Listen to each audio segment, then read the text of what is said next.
In today's video, I'm going to show you exactly how to create a new project in Clipchamp, step by step.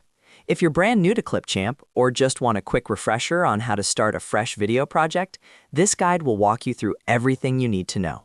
By the end of this video, you'll be ready to start editing your own videos with confidence. And if you find this helpful, make sure to hit that like button and subscribe to the channel for more easy software tutorials just like this. Let's get started. First, open your browser and go to clipchamp.com or directly visit app.clipchamp.com and sign into your account. You can sign in using your Microsoft account, Google account, or any method you normally use. Once you're logged in, you'll land on the Clipchamp home dashboard. This is where you can see your existing projects, templates, and editing options. Now, from the home screen, you can go to any existing project if you want to view your previous work. This area shows all the videos you've already created.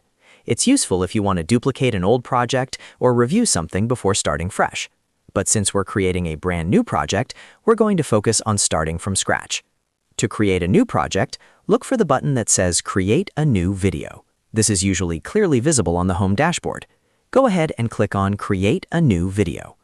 As soon as you click it, Clipchamp will automatically generate a brand new project and take you straight into the video editor workspace. Now you're inside your new project. This is where all the editing magic happens. On the left-hand side, you'll see the media panel, where you can upload your own videos, images, and audio files. You can click on Import Media to upload files directly from your computer.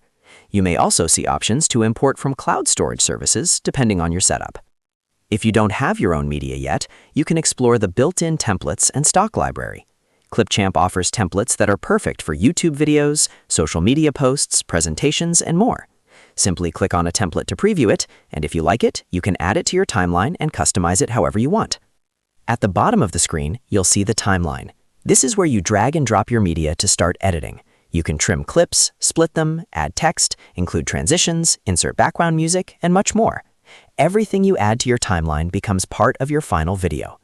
At the top of the editor, you'll also notice your project name. It's a good idea to click on the default name and rename your project right away so you can stay organized, especially if you plan to create multiple videos. And that's it. That's how you create a new project in Clipchamp. It only takes a few clicks to get started, and from there you can fully customize your video with your own media, templates, effects, and edits. If this video helped you, make sure to hit that like button and subscribe to the channel for more simple and easy to follow Clipchamp tutorials. Thanks for watching, and I'll see you in the next video.